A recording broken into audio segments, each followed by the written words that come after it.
Bonjour les amis, je vous propose ma réflexion et méditation pour le dimanche 17 mai 2026, élaborée spécifiquement à partir des textes liturgiques du jour. Dimanche 17 mai 2026, septième dimanche de Pâques, année A. Première lecture, tous d'un même cœur étaient assidus à la prière. Acte 1, 12 à 14. Le psaume 26, 27, 1, 4, 7 à 8, 13 à 14. Le Seigneur est ma lumière et mon salut. Deuxième lecture. Rendez gloire à Dieu en portant le nom de chrétien. 1 Pierre 4, 13 à 16. L'évangile du jour. Père, garde-les dans ton amour. Jean 17, 11 à 19. J'ai intitulé mon partage « L'unité de la salle haute et la prière du grand prêtre ». Ce septième dimanche de Pâques nous place entre l'Ascension et la Pentecôte. Les disciples rassemblés dans la salle haute à Jérusalem, d'un même cœur, étaient assidus à la prière avec les femmes, Marie, la mère de Jésus, et les frères. Ils attendaient l'Esprit promis. L'évangile de Jean nous livre la prière sacerdotale de Jésus où il prie pour l'unité de ses disciples. Il dit au Père, « Père Saint, garde-les dans ton amour, ceux que tu m'as donnés, afin qu'ils soient un comme nous. » Pour nous qui servons le droit et la justice, ces deux textes sont une leçon.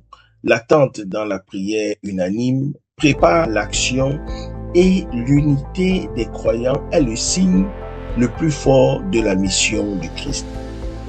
Les actes des apôtres nous montrent les disciples revenus du mont des Oliviers à Jérusalem après l'Ascension.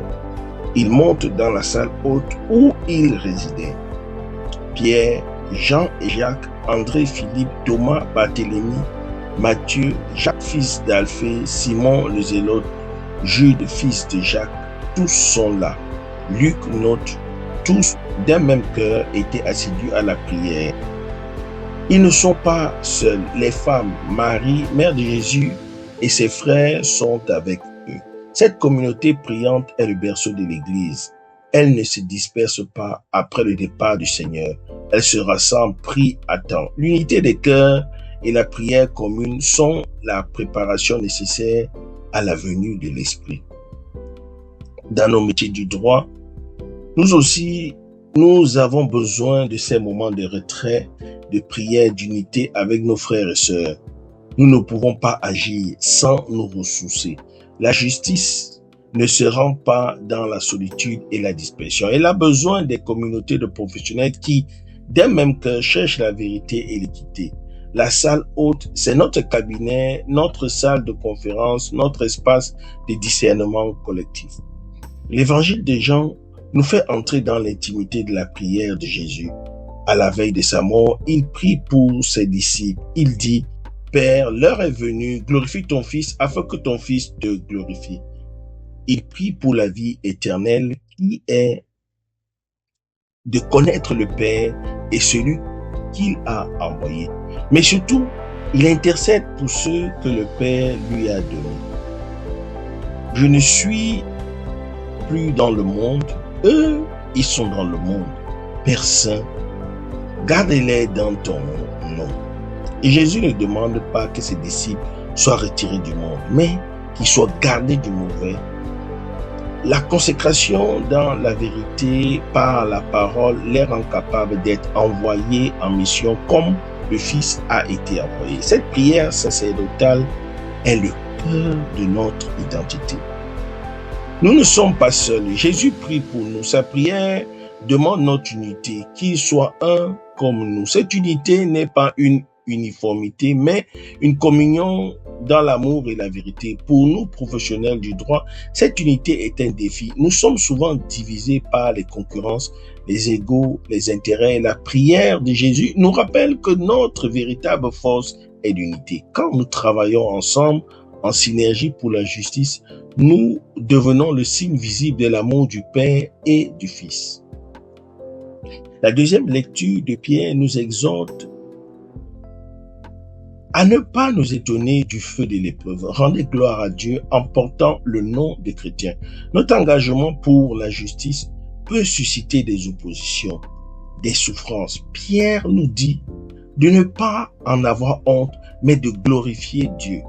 C'est une grande grâce d'être insulté pour le nom du Christ. Le psaume 26 exprime la confiance du croyant. Le Seigneur est ma lumière et mon salut. De qui aurais-je crainte? La prière de la salle haute et la prière sacerdotale de Jésus nous ancrent dans cette confiance.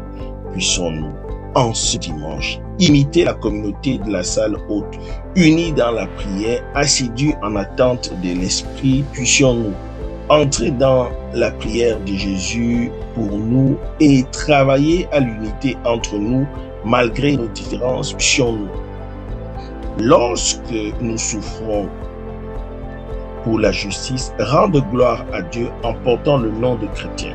C'est mon souhait, ma prière pour vous tous et pour moi-même. Merci d'avoir écouté. Bon dimanche de Pâques à tous et à toutes. Je suis la terre du Christ. Soyez des terres fécondes du Christ dans vos différents milieux de vie professionnels, les hommes de loi et assimilés en particulier. Que Dieu nous bénisse. Alléluia.